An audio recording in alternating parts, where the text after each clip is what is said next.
क्रन्दन्ति विनाय दर्पणं तस्मै सुभद्रश्रवसे नमः। किरातपूर्णान्द्रपुलिन्दपुल्कसा आभीरकङ्कायवनाखसागरा येनेति पापाय निपाश्रयाश्रयात् शुद्धन्ति तस्मै प्रभविष्णवे नमः।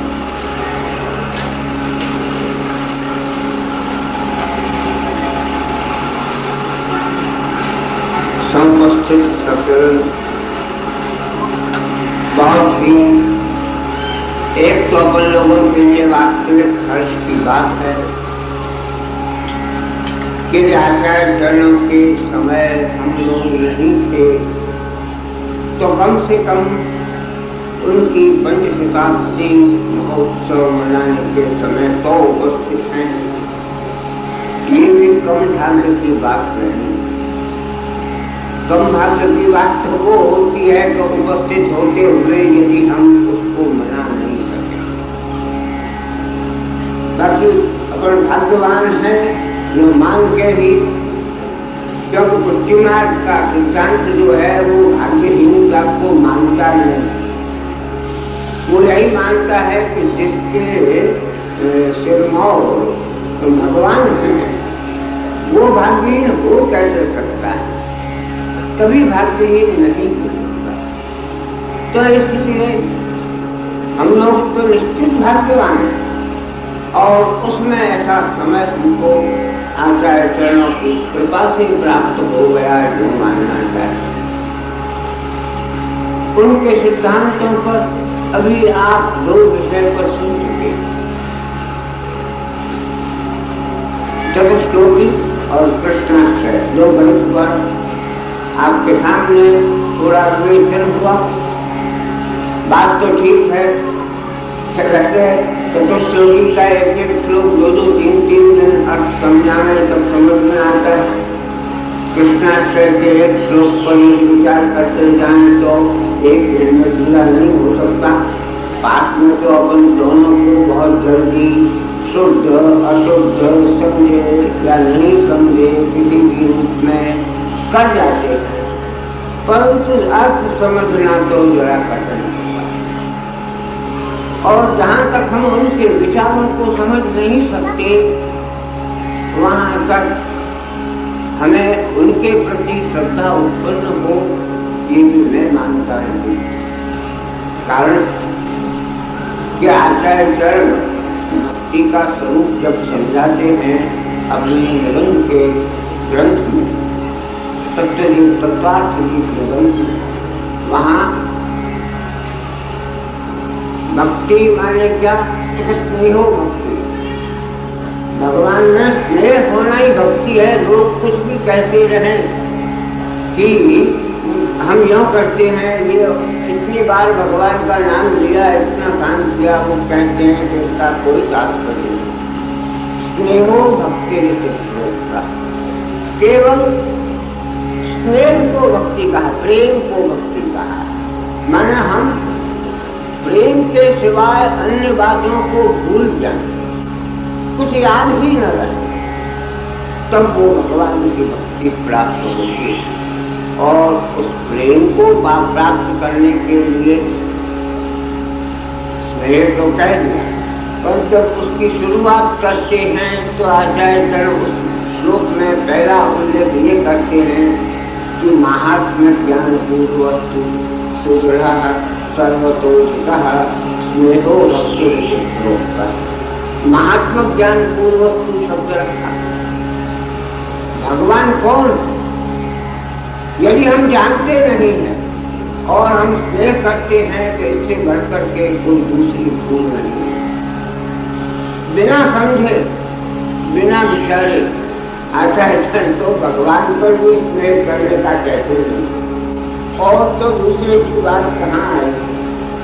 उनके सिद्धांतों में तो ऐसा विलक्षण अपन को यदि अपन विचार करने को बैठे तो मिलेगा कि हम भगवान को स्नेह करते हैं। पहले भगवान कौन है इस बात को तो जानने की कोशिश करो, नहीं तो स्नेह होगा ही नहीं, अधूरा रहेगा। सर्वतोषितः और सुदृढ़, ये दो शब्द निरर्थक हो जाए। सुदृढ़ कब होगा सर्वतोधिक कम होगा। भगवान को जानने के लिए अपन समझते हो कि जल्दी जान जाए वो भी बड़ा कठिन है। भगवान स्वयं बना करके मुझे देख ही नहीं सकते, जानना चाहिए। नाहं वेदई, गीता में कहा कि नाहं वेदई न तपसा न दानेन न चेज्या सत्य एवं विधो दृष्टुम दृष्टवान सिमाम यथा। अर्जुन को क्या कहा कि तू ये समझता हो कि तेने बहुत वेदाध्ययन कर लिया, इसलिए तू मेरे रूप को देख रहा है, तो भूल करता है।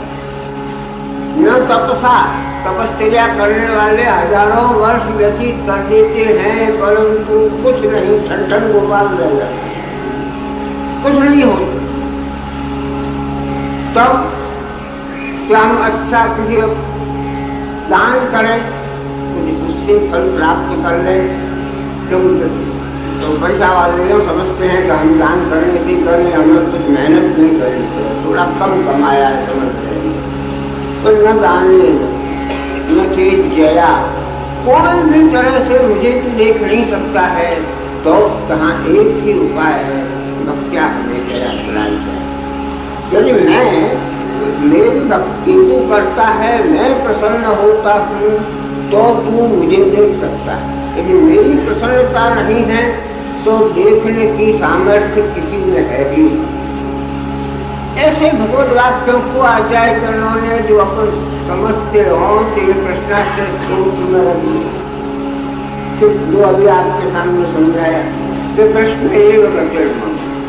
अपन साधन जो है, यहाँ पुष्टि मार्ग की यही विशेषता है आचार्य जनों के सिद्धांतों। साध्य और साधन यहाँ भिन्न नहीं, और जगह दो चीज भिन्न होती है। हम यहाँ से कहीं जाना है तो मोटर में बैठेंगे तब पहुँचेंगे, तो मोटर साधन होती है, जहाँ पहुँचते हैं वो स्थान। अभी रेडियो स्टेशन की बात की तो वही याद आ गए, तो रेडियो स्टेशन पहुँचना है तो वो साध्य हो गया। परंतु आचार्य चरण मानते हैं कि नहीं, अपने इस सिद्धांत में तो साध्य भगवान है, तो साधन भी भगवान ही है, अन्य कोई साधन भी नहीं।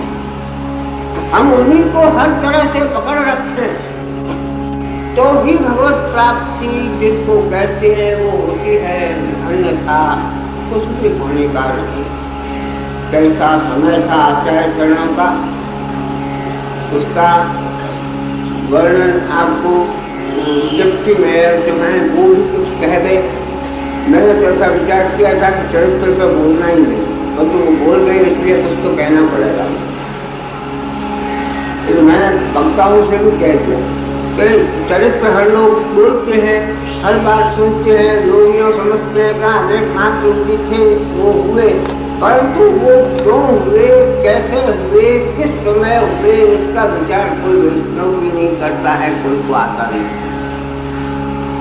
परंतु वास्तविक उस समय की परिस्थिति को देखा जाए तो ये कृष्णाष्टमी में बहुत अच्छे ढंग से वर्णित है। वो वास्तविक समय की परिस्थिति पापई को नहीं शक्ति आप जगह से कृष्ण और जहाँ भी सर्वमार्गेश नमस्ते और कलौ से खलहरणी पाषंड प्रचुरी लोके कृष्ण कहीं किसी बात को छोड़ा नहीं। परंतु हम लोगों की और बड़े लोगों के वाक्यों में जो अंतर होता है वो यही होता है कि हमारे कहने में कहीं गलत भी हो जाता है, कह देते हैं। बड़े लोग ऐसे रूप से कहते हैं कि जो कह सब जाए, किसके लिए कह रहे हैं वो पता नहीं। यदि उनका एक विशेष उद्देश्य, माने आप ये कह सकते हैं कि उन्हें समय का कोई भी जो मानता है कि समय का उल्लेख किया उन्होंने कृष्णाष्टमी, परंतु वो वाक्यों के लिए उस पर उस समय का विचार किया जाए तो उसमें समय का उल्लेख स्पष्ट मालूम पड़ जाता है। हम उस समय का विचार नहीं करें तो उसमें समय का उल्लेख आपको नहीं मिलेगा। कि कैसे समय में आचार्य चरणों का जन्म है। वास्तव में ये कह दें तो अतिशयोक्ति नहीं होती है कि ऐसा समय था कि ऐसे महापुरुष यदि जन्म नहीं लेते तो भारतीय संस्कृति कहाँ होती, इसको आज विचार करना बहुत मुश्किल होता है। अरे आज भारतीय संस्कृति की क्या परिस्थिति होती जाती जा रही है उसको हम नहीं समझ सकते। तो उस समय की तो परिस्थिति हाथ में तलवार लेकर के थी, खाली जवानी परिस्थिति नहीं थी। उस परिस्थिति में अपनी संस्कृति की रक्षा करना और सरल रूप से प्रत्येक व्यक्ति अपने को बचा सके इस बात को समझाना।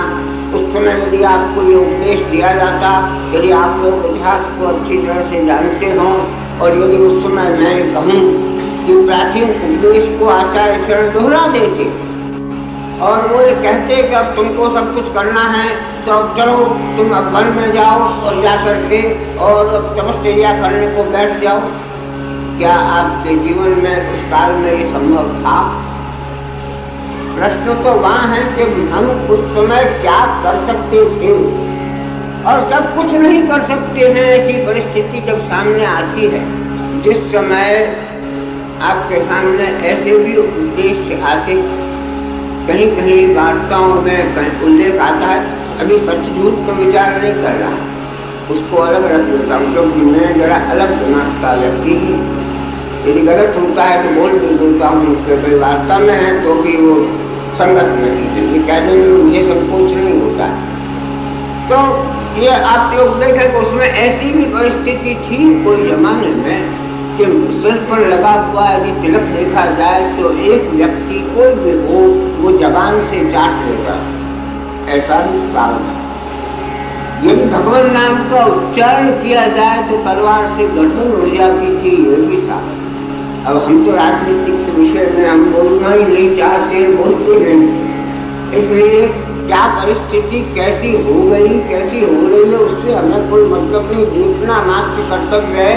परंतु इतना जान सकते हैं कि आचार्य चरणों के ग्रंथों में जो लिखा है वो बदलता नहीं, वो आता रहता है। परिस्थितियाँ जो घूमती रहती हैं तो संसार चक्र कहते हैं। चक्र उसी का नाम है कि जो गोल घूमे, सीधा चला जाए उसको चक्र नहीं कहते, और भगवान तो संसार चक्र चलाने वाले। तो वो परिस्थिति तो घूमती रहती है। तो इसलिए अच्छे और बुरे वो सभी, क्योंकि ये तो अपनी भावना है, अच्छा बुरा भगवान के लिए कोई नहीं, वहाँ तो सभी समान है। आप जैसा करोगे वैसा फल मिलेगा और कुछ नहीं जानते, क्योंकि इतना ही जानते हैं कि आप जैसा करोगे आपको वो तुरंत वैसा ही फल मिलेगा। अच्छा करोगे तो अच्छा मिल जाएगा, खराब करोगे तो खराब मिल जाएगा। वो इसमें पक्षपात वहाँ जरा भी नहीं है, वो तो जो हो सामने। असुर भी तो असुर का भी उद्धार करते और सुरों का भी उद्धार करते, ये नहीं कि केवल असुरों का ही उद्धार करते। नहीं तो असुर में एक अच्छी कांक्षे आवे जो आप अभी पहले सुन चुके, नणाम पृष्ठम निवारणम सार्वभौम नरसाधिपत्यम नयो सिद्धि रत्नवा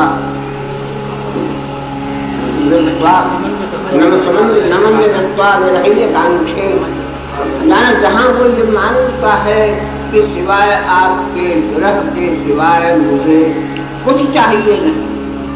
आप कौन वृक्षासन जैसा इंद्र को उपदेश देता है। आप सोचिए कि कहाँ वहाँ भागवत में उसको कहा है कि जो भगवत दास के दास है उनकी क्योंकि संकर्षण का शिष्य है उनका, इसलिए भगवान का शिष्य नहीं है, संकर्षण का शिष्य।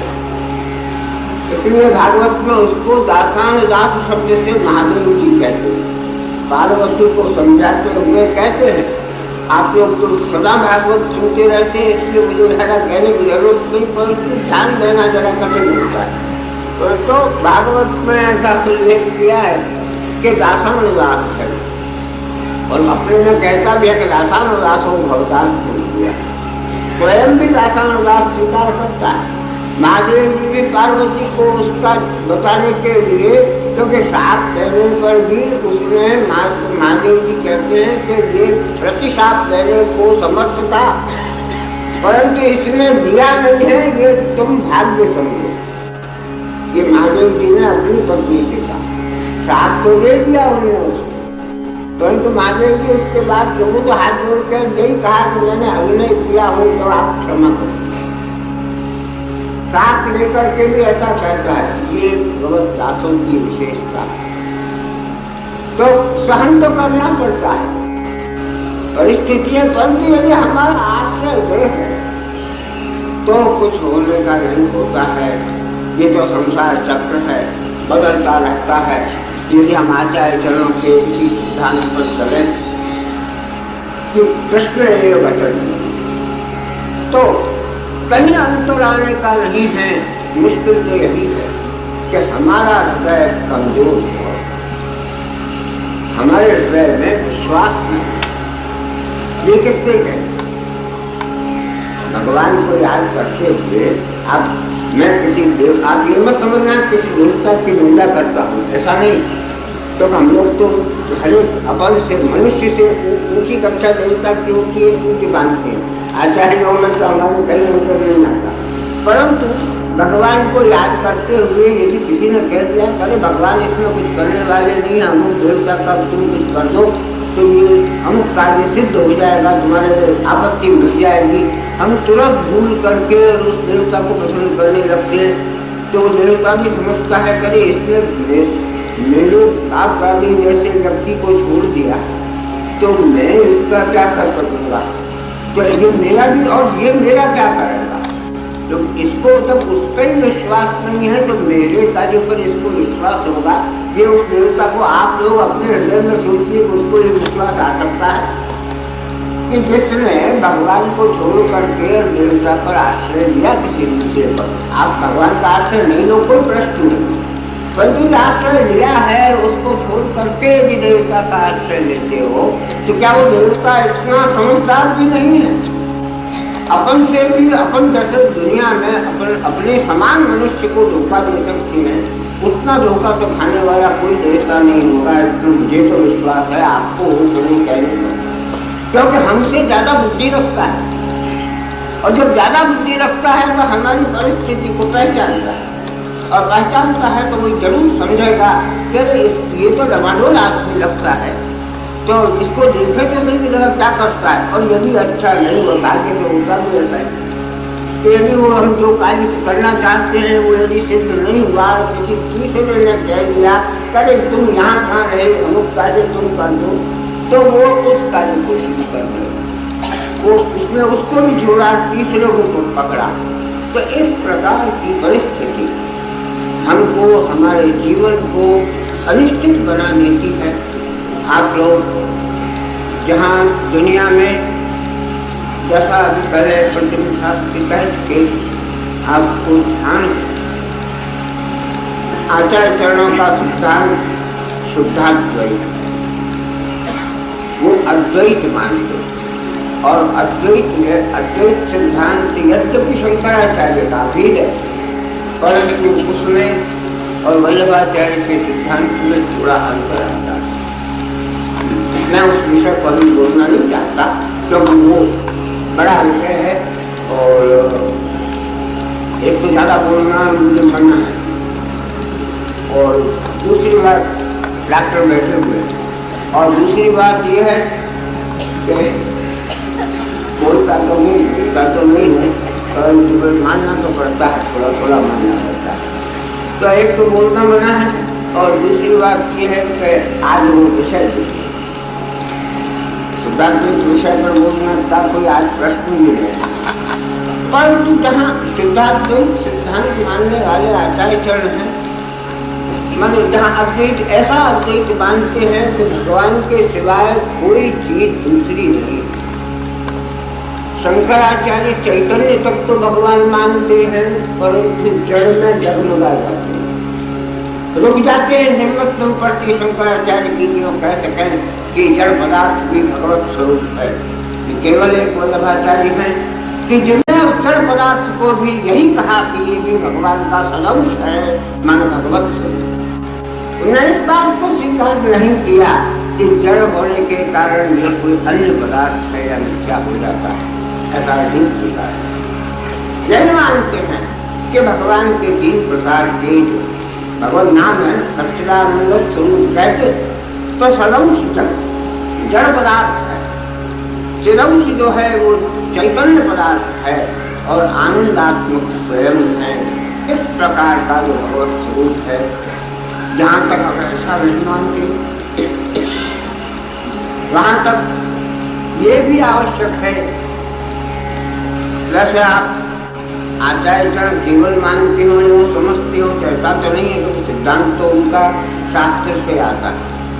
भागवत का 5वां स्कंद जो है, जो भौगोलिक वर्णन करता है, वहाँ भी शुक्राचार्य भौगोलिक वर्णन की समाप्ति पे भगवत स्वरूप का निरूपण किया, ऐसा कहते हैं। आप भागवत कथा करके देखिए, भौगोलिक वर्णन को भगवत स्वरूप का वर्णन किया, ये शुक्राचार्य भी स्वीकार करते हैं। और उसका कारण है कि शुक्राचार्य स्वयं भी सिद्धांत के हैं, तो इसलिए वो अपने सिद्धांत को प्रतिपादन करें, इसमें आश्चर्य नहीं है। हम लोगों की आचार्य परंपरा में शुक्राचार्य आई जाते, तो इसलिए जब जहाँ से आचार्य परंपरा चलती है, इसमें 2 मत हैं। बहुत से संप्रदाय के विद्वान और संप्रदाय के ग्रेजुएट विद्वान, दोनों प्रकार के विद्वान कहता हूँ। संस्कृत के विद्वान भी और जिन्होंने संस्कृत का अध्ययन द्वितीय भाषा के रूप में किया हो, ऐसे विद्वान भी आचार्य चरणों के सिद्धांतों को सब मानते हैं।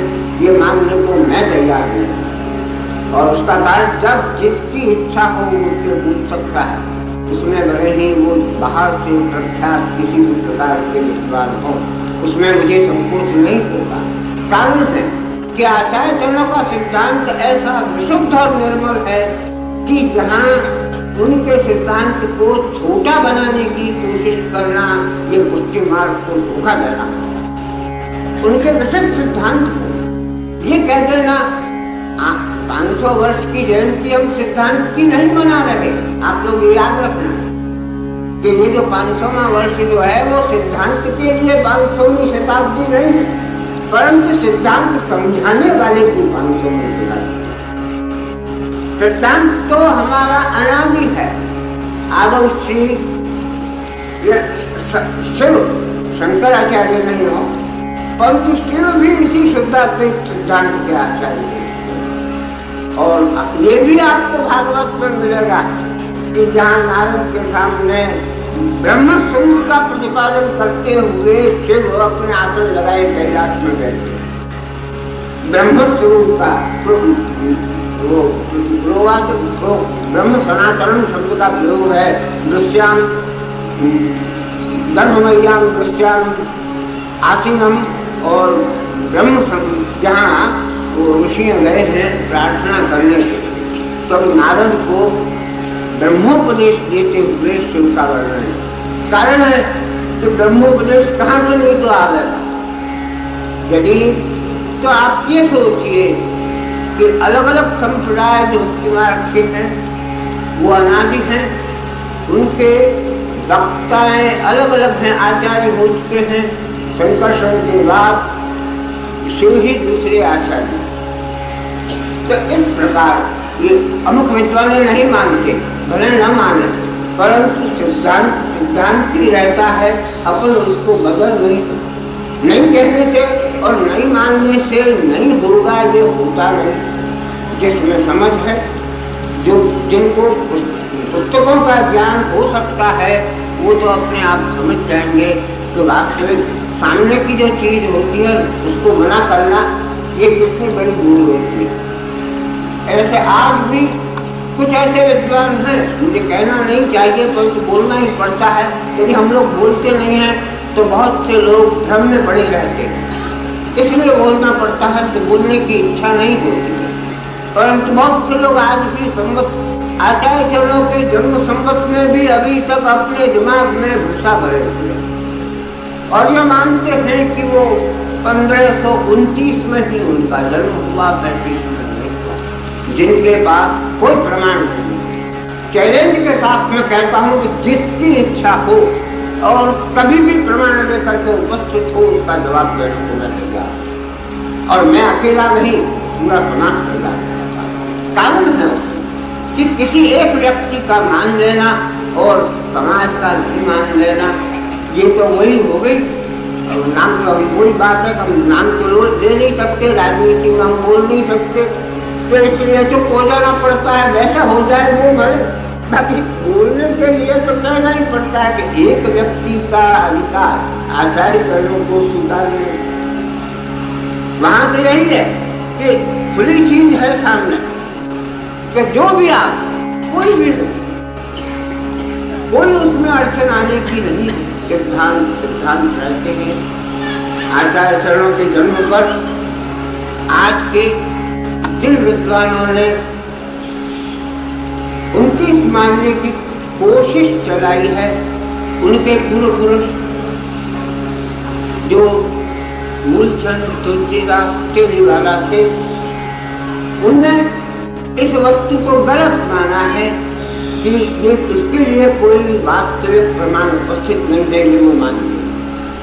और उनकी इंग्लिश पुस्तक में है, गुजराती पुस्तक में नहीं है, इसलिए संभव है आप लोगों को नहीं मालूम पड़ा हो। तो उन्होंने क्या लिखा है, परंतु ब्रह्मसूत्र पर, जिसमें उनको पारितोषिक मिला था इंग्लिश पुस्तक को, उसके अंदर इस बात का उल्लेख किया है उन्होंने कि मैंने इसके प्रमाण ढूंढने की बहुत कोशिश की, पर जो प्रमाण आया वो गलत था, छेका हुआ था, काटा हुआ था, बदला हुआ था, और दोबारा मांगने पर वो प्रमाण भी उपस्थित नहीं थे। यह उन्होंने अपने पुस्तक में लिखा है। तो इस प्रकार ये एक ही विषय नहीं है, इस बात को जवाब देने के तो बहुत से विषय है, परंतु आचार्य चरण के लिए इतना ही कहना है। एक और प्रोग्राम था, आपको अभी भविष्य के 8 दिन के प्रोग्राम का कहा है, यात्रा का। इसके साथ मेरी इच्छा थी कि एक संस्थानप्रदायिक ग्रंथ प्रदर्शनी भी रखी जाएगा। जितने प्रकाशित ग्रंथ हैं वो सब प्रदर्शित किए जाए। अभी मेयर रमन भाई गए थे, परंतु उन्होंने मुझे कहा था, मैंने कहा कि अड़चन मुझे ये आती है कि ग्रंथों को रखने के लिए सुरक्षित जगह चाहिए, कमरू में नहीं रख सकते, मंडप में नहीं रख सकते। तो उन्होंने ये कहा था यदि आप ग्रंथ प्रदर्शनी करोगे तो हम कोई हाँ पद्मावती चौकान में कोई है, मैं तो अभी तक आया नहीं, पर वहाँ नीचे है कि हम उसकी व्यवस्था आपको कर देंगे कि आप संप्रदाय के तमाम ग्रंथों की प्रदर्शनी वहाँ कर सकते हैं। परंतु अभी हमको अनुकूल नहीं आया, और अपन को तो वर्ष पड़ा हुआ है, पूरा वर्ष है अभी। तो इस वर्ष में हम लोग कोशिश करेंगे कि ग्रंथ प्रदर्शनी, क्योंकि आचार्यों का सहयोग प्राप्त है हमें, और अभी इसी समय सबको अनुकूलता नहीं है, सबके सब किसी न किसी कार्य में व्यस्त हैं, और ये जरा संतोष से होने वाला कार्य है। तो कुछ समय बाद मंच से